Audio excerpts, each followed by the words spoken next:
Are you interested in buying or selling a company in the trades? What's up, blue collar business owners? Welcome back to the Blue Collar Prosperity Podcast. I'm your host, Paul Maskill, where we focus on helping guide you to have a prosperous blue collar business. Today, we have with us Patrick Lange. Patrick is a business broker who specializes in the sale and acquisition of heating and air and plumbing companies nationwide. In the last 6 years alone, he has sold over 130 companies. So that is Patrick Lange. Welcome, Patrick. Thanks so much for being here. What's going on today? Thank you so much. I really appreciate you having me on. Excited to be here. I am super excited. For those of you that don't know Patrick, he is a wealth of knowledge in the trades, valuation trades, buying and selling, growing, scaling. He's pretty much done it all. So let's start there, Patrick. How did you get involved in the trades and how did you get to where you are today? Wow. Kind of a meandering story. I've been a business broker for 15 years. Owned other businesses in the past. I owned a financial planning company. I owned a swimming pool service company as well. Bought and sold businesses in both of those spaces. And I was a broker selling, you name it, bars, restaurants, gas stations, flower shop. I sold it all. And I love businesses with barriers to entry. I listed a heating and air company for sale and I decided to buy it. And no experience, bought it, ran it for 2 years and realized I didn't belong running a heating and air company. And I missed the business brokerage world. And so I went to sell my company. And when I did, it was a small company. We were doing less than $2 million in sales. And when I went to sell, I realized if you were doing $20 million, people would line up to help you. Everybody's beating a path to your door. And this is really before the private equity push into the space. But still, if you were a big company, there was a lot of people there to help. If you were a smaller company, it was hard to find information. And I thought, wow, as a broker, if I can't find the information, imagine somebody who spent the last 30 years fixing air conditioners. How are they going to find it? So at that point, it's been a little over 6.5 years ago. And I decided to switch my practice just to selling initially heating and air. Now we do a little bit of plumbing and electric. And my son and daughter-in-law actually bought my business. So they bought it. They run it today. Up until a few months ago, my office was in their office. They got 6 years of my advice unsolicited. And so I'm sure they're glad I'm gone now. But so that was the transition and started. I'm based in Florida. And first we started in Florida, then Florida, Georgia, then Southeast. And then COVID was incredible for my business. So I could fly from Florida to California for $250 round trip. I was the only guy in the airplane. There was rent a cars everywhere. Hotels were empty and cheap. And so we expanded nationwide. And as you mentioned, in that time, I've been fortunate enough to sell over 130 companies and help a lot of people and do a lot of transactions. That's phenomenal. Kudos to you. And I totally agree. I've bought and sold several small businesses here on a local level, and there really is a gap in between, knowledge gap, service gap, and there's just not a lot out there. So when you can specialize, especially people in the trades, they didn't start their business because they love numbers. They started their business because they're a great technician. They wanted to do it better. They saw an opportunity, and now they need people like yourself to help guide them on that journey. So on that journey, especially since COVID and private equity has really gotten involved in the space, as everybody knows by now, a lot of people are wondering, well, how much is my business worth? Or what do I need to do to make my business sellable? Based on your experience and things you see every single day, what are some of the key things an owner needs to focus on that's listening to this show that has a heating, air, plumbing, electrical company in order to start increasing the value of their business? Because I think at some point everybody wants to sell, whether it's tomorrow or it's 10 years from now, but the best time to get started on increasing that value is today. What are some of the things that they can focus on? Absolutely, absolutely, Paul, and I appreciate you asking that. And something I preach anytime I get an opportunity to get a microphone or on stage, that knowing what your business is worth is so important, even if you don't want to sell for the next 20 years. So knowing where you're starting from, because so many people have no clue really what their business is worth. And so they went to a seminar, they went to a trade show, they were at the supply house and heard somebody sold for X amount of multiple, and they really don't even know. They don't have a clue. And so one of the things I stress is finding out what it's really worth today. And then there's four things that I like to see that increase value. And the first one is getting out of the van, right? So many of these companies, like you mentioned, were started by incredible technicians. They love fixing air conditioners. They may not necessarily love running a business. They just want to fix equipment.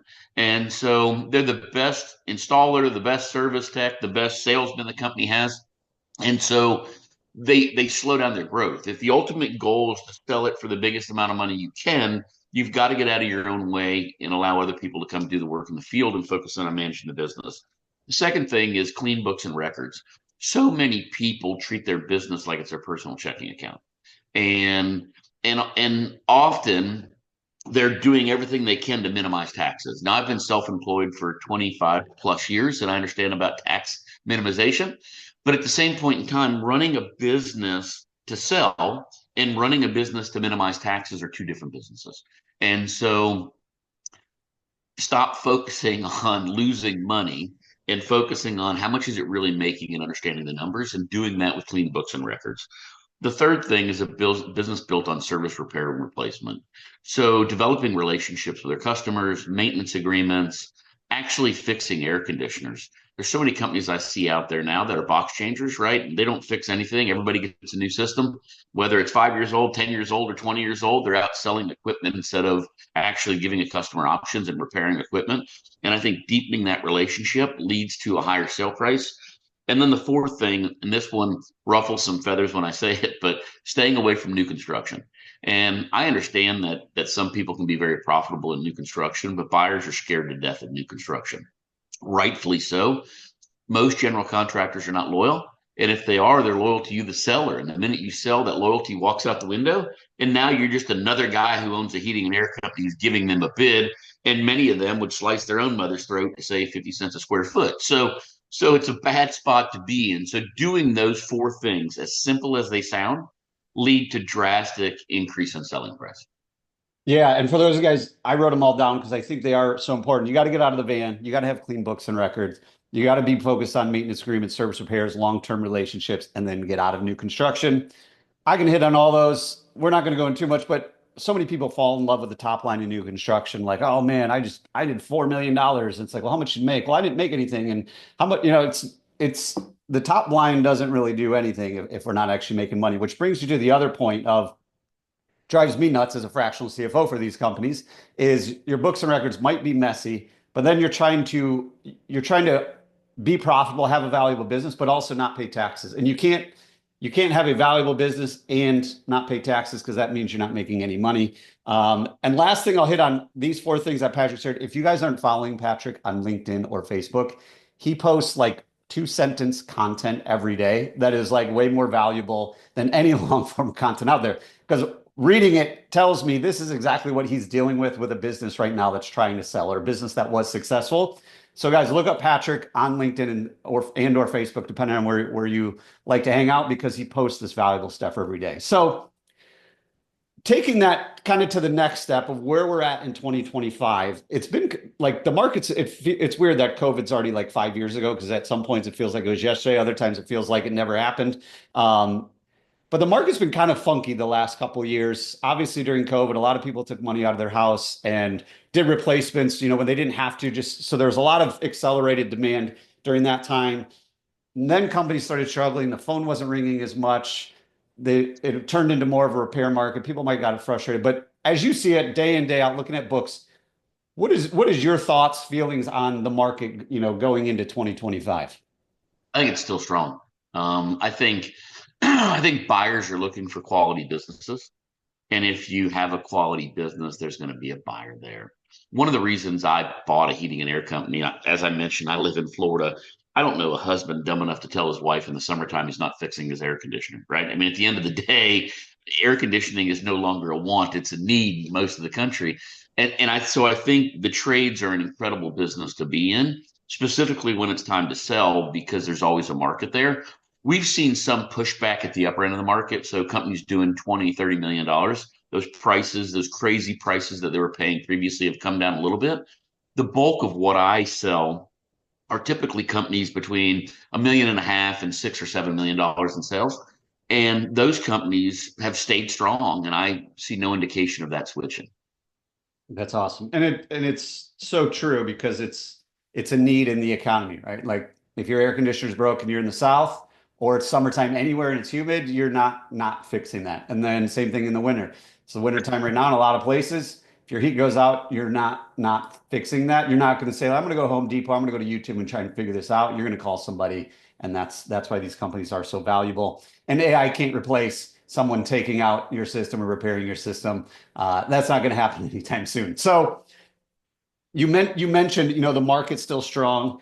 As COVID has, gone further and further away, we see private equity companies buying up smaller and smaller companies, right? But at the start of it, they had a threshold of, hey, we're only going to buy businesses, whatever it was, doing $5 million or more. Now they're starting to roll up these smaller and smaller ones. People are getting letters from private equity companies every single day. I talk to a ton of people who say, I want to sell my business one day, but I will not sell it to private equity. I love my team. They're my family. And my number one concern is the well-being of them after I leave. What are those people's options? Because all we hear about is private equity, but there's got to be more people in the market than just private equity. Is that right? Absolutely. Yeah. That's the beauty of a strong market, right? You don't have, I tell people you don't have to sell your business to a jerk. So, and if you think private equity is the big bad wolf, you don't have to sell to them. There's enough buyers out there. I sold, and we talked about it before the call. I sold somewhere between 20 and 25 companies last year. I haven't added them back up yet, but I would say 10 of them or less were to private equity, and the other potentially 15 were to mom and pops buying other mom and pops, wanting to expand next door, kids buying out their parents, employees buying out their bosses. Um, I see a lot of bankers, insurance agents, accountants whose parents were in the trades before and they want to get back in the trades buying the business. So there's such a wide variety of buyers out there, which is why we take the approach we do when we go to market. I want to get as many eyes in the business as you can. You mentioned these people getting letters and calls from private equity buyers. Those are professional buyers, right? At the end of the day, that's what they do all day long. And they're reaching out, trying to get the best deal they can. Now, some of them are calling me, right? Because we have a relationship and they know the business is going to be quality if I bring it to market. But at the same point in time, if they can save money and buy the company cheaper, it's better for their bottom line and their business. So I don't fault them for that. But if I'm a seller, I'm not going to answer that phone call. I'm going to get somebody in my corner, whether it's me or somebody else. There's a lot of great people in our industry that do what I do. And so it doesn't need to be me, but definitely get somebody in their corner so that they can have more eyes on it. Paul, if you're going to sell your house and somebody walks by and says, I want to buy it before you go to market, chances are you're going to get a valuation done first. You're going to see if that's really a good price.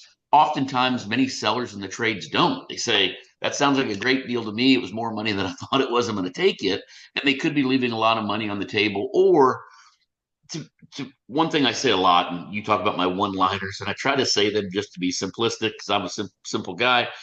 It is so many people don't know what it's worth. So they take these offers, and I lost my train of thought there of where I was going with that.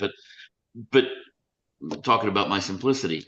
Anyways, I'll have to come back to that. My mind's going too fast this morning. All good. No worries there, Patrick. So a couple of things you mentioned that I want to kind of dive into a little bit is one, selling to employees. I mean, in theory, that's a great way to transition. I do know there's probably people listening that would, man, I'd love to do that, but I don't want my employees to know that I'm possibly selling this business. How have you seen the owners navigate that whole process, whether it's, hey, I want to sell my business, I want to give you guys the first crack at it, or I want to sell my business, I don't want to tell them at all because I don't want to, hurt their feelings. I don't want to ruin the ongoing day-to-day operations. What are some of the best practices you've seen there when it comes to selling your business, letting your employees know, giving them a crack at it? Absolutely. I love selling. I love keeping it internal, right? Whether it's a son or daughter buying the business or an employee. So what we typically do is we do the valuation first, and then they have a conversation with the employee saying, "Hey, as you know, not getting any younger. One day we may look at retiring. Would you have any interest in buying?" And see if they even have an interest. Many people think we've had that conversation, and I'm not involved at all. It's just the owners and the employee. They're not saying they're listing it. They're not saying they're selling it. They're saying, "Hey, would you have an interest?" And if they would have an interest, do they have the financial resources to really be able to do it? So we use SBA financing a lot for these transactions. And a deal like that, a buyer can often come in for 10% down. Um, and so we're talking about a lot of money in certain scenarios, but that employee doesn't have to have millions of dollars in the bank to be able to make the acquisition. So having that conversation with them, one, would you have an interest? Two, if you would have an interest, we've had them say, we're going to get a valuation done. Let's see what the math is on it and see if you're in a position to afford it. I've had employees say, I'd love to buy it. And then they look at the math and they say, I'm 10 years out from retirement. I don't want to take on $2 million of debt. I'm okay with it. And then it actually preserves a relationship, right? Because in a sale, we typically don't tell the employees until the sale is done, really to protect the employees, because employees allow their minds to go all the bad things that can happen. The world's coming to an end. The new person's going to fire us. All these things are going to happen. And they often don't give them a chance. And so we wait until the sale is complete so that we can control the narrative. So the seller can sit down with the employee and say, hey, here's what I'm doing and here's why. Here's the buyer. And then there can be an introduction. If they don't like the buyer after a month or two, they can leave. As you know, Paul, there's more work to be done in the trades than there are people to do it. So that employee has an opportunity to go find a job someplace else if they really wanted to.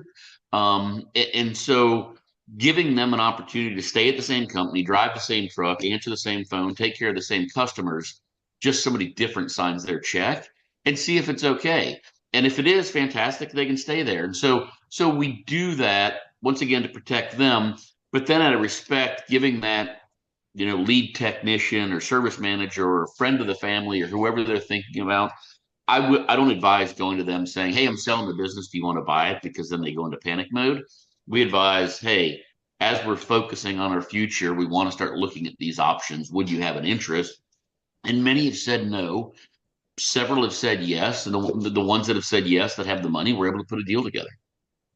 Awesome. Love it. No, and that's a great advice for anybody out there listening of kind of how to navigate that. Because when you speak the truth with them, I mean, the truth usually is whoever the owner is, especially if they were the founder, they are probably older than most of the people at the company to begin with, because they've been doing this much longer. So having that conversation of, hey, I am not getting any younger, I think that's a great way to frame that conversation and really just, I think it builds, trust, transparency, goodwill with them of like, hey, before I do anything, would you ever have an interest in doing it? Because sometimes there might be people in our company that we don't even know would be interested, and they're like, yes, I would love to, and my family's on board or whatever, and this is what I'm going to do, and the brand and everything we've built, I really want to be a part of it. So great advice there, Patrick. So one of the other things you said is, competitors acquiring us or us acquiring competitors. A lot of people listening to this podcast have, they're familiar with the idea, even if they haven't done it, of growth through acquisition. So we're growing organically, things are going well. Now it's like, okay, let's ramp up, let's take market share. What are some of the things to look out for, growth through acquisition? What are some of the experience you see that could be valuable to our listeners? Yeah, one of the things I stress doing is the size of the company and buying smaller. I see so many people who are running a business doing $1.5 million or $2 million a year, and they want to go buy this $5 or $10 million business.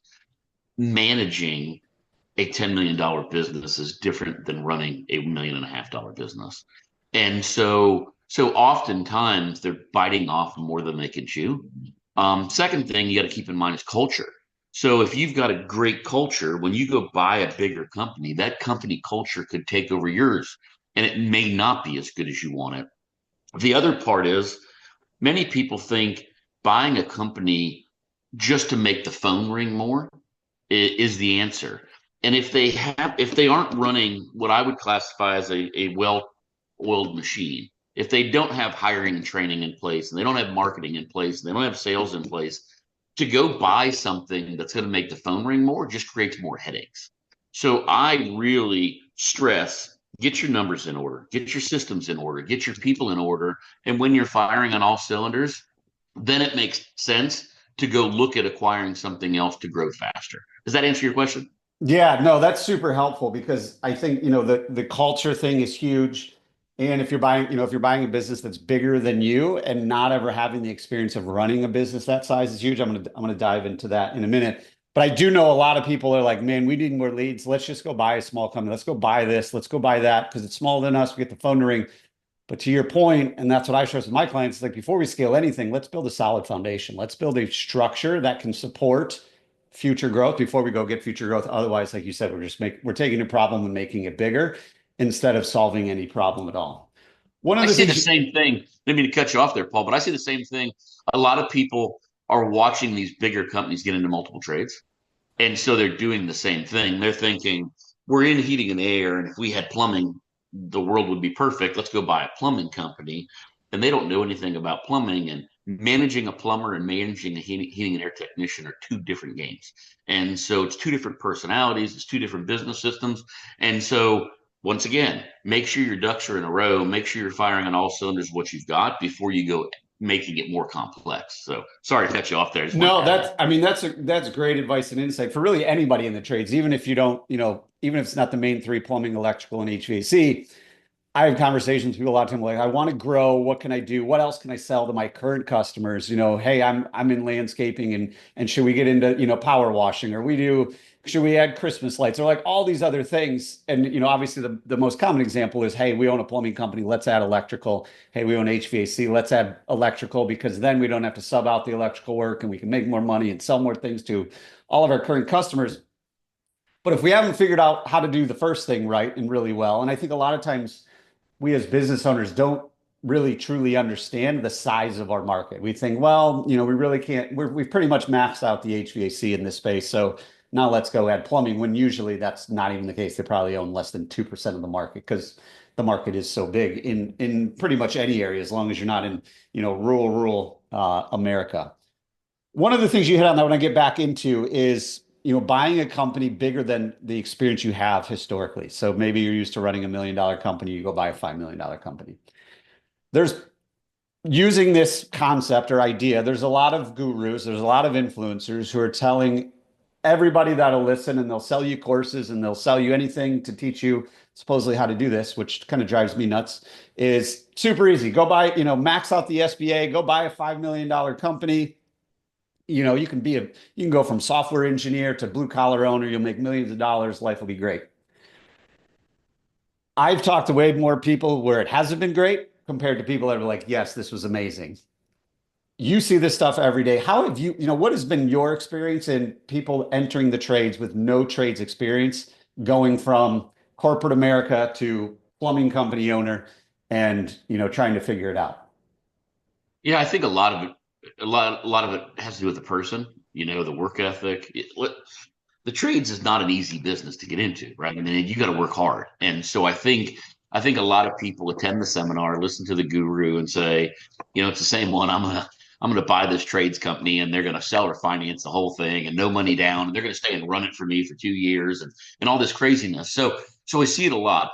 I've seen a lot of people from outside the industry be extremely successful. I bought a heating and air company and I can't fix an air conditioner, so I've done it. But my learning curve when I bought my company, I'm humble enough to know I don't know anything. And so probably my first month, I climbed in the van every day with installers and crawled underneath houses and went and learned what is air conditioning and about airflow and about CFMs and about the difference between a capacitor and a contactor and all these different things. I felt that I needed to have enough technical knowledge to speak the language and understand what the people are doing and what they're going through. Where I think some people are looking at it with rose-colored glasses, and they're just going to buy this company and show up and sit behind a desk and look at spreadsheets, and everybody's just going to go do the work and bring them back checks. And so I think a lot of it has to do with the expectations of the buyer. I've had a lot of people who have great work ethic, have run under other businesses and other companies, have worked in capacities of managing people, and they've been extremely successful. But it's work, right? At the end of the day, you've got to be able to put in the work. When I owned my company, I was the first one at the shop in the morning and I was the last one to leave. And after hours, the phones rung to my cell phone or my wife's cell phone so I could control what was going on and understood what's going on. I see people who have struggled with success that buy a company and think they just sit back. They book out their vacations for the next year, what they're going to do and who's going to run what. And it's just not real. And so I think the expectations part is part of it. The work ethic part is part of it as well. But I do see a lot of success. I see a lot of people with no industry experience successful, but you've got to put in the time and put in the work and understand that it's a job. It's not some wave your magic wand. I talk to a lot of people who call me no industry experience, and they're I want to buy something, doing $1 million in EBITDA. I guess they all get the same playbook every year, and they all call me and they want to buy something, do $1 million in EBITDA. They don't want to pay much for it. And they need a manager in place and a GM and all these people, and they're going to come in and fix everything. Well, chances are if the company's doing $10 million in sales, it's probably run by a pretty smart business person. So there's probably a lot there. If you're buying that company, you're going to have to overpay for it because every private equity group in the country is trying to buy it. And so you're going to pay a ridiculous amount of money for it, and you're going to be playing catch up. So I tell those people, go small. There's incredible opportunities, in my opinion, in the guy who's doing $1.5 million and $2 million in sales, because that's typically a technician who's finally got out of the van, right? If they're doing $1.5 million in sales to 2 million, they're typically not in the van anymore. And they're putting some systems in place, but haven't really maximized it. There's a great opportunity with somebody with business experience to dial in the CRM, to look at maintenance agreements more, because many technicians turned owners don't believe in maintenance agreements, and there's a lot of stories behind that. But so there's a lot of opportunities there. There's typically not a sales system in place. It's the owner who handles the sales, and so it's not able to be duplicated. So there's a lot of low hanging fruit in those smaller companies, but you've got to roll up your sleeves and work. So that's where I tell those dreamy buyers to go to, is go there, roll up your sleeves, do some work, climb in the van with an installer for a month, climb in the van with a technician for a month, understand what you're doing. And then at that point, if you think I need to go buy a $10 million company, then go buy it. Yeah, no, and I mean I truly agree with you on like that size of company, $1.5 million, $2 million. You can't get there by still being in the van. Right? Like you can get to $1 million probably still in the van, brute force, pushing the rock up a hill and just kind of getting there. But once you get to $1.5 million, $2 million, like you said, that's really, in my opinion, where the opportunity lies. Not only in, hey, we can fix all these things, but going to a team that probably wants things to be fixed. They probably want things in place because they don't have a career path. They don't have a structure. They don't have accountability. They don't really know what success looks like. It's been more or less, hey, get in the van, run your calls, see you tomorrow type of deal. And you can really build, like you mentioned it earlier, that culture of, wow, this is a place I want to work to for a really long time.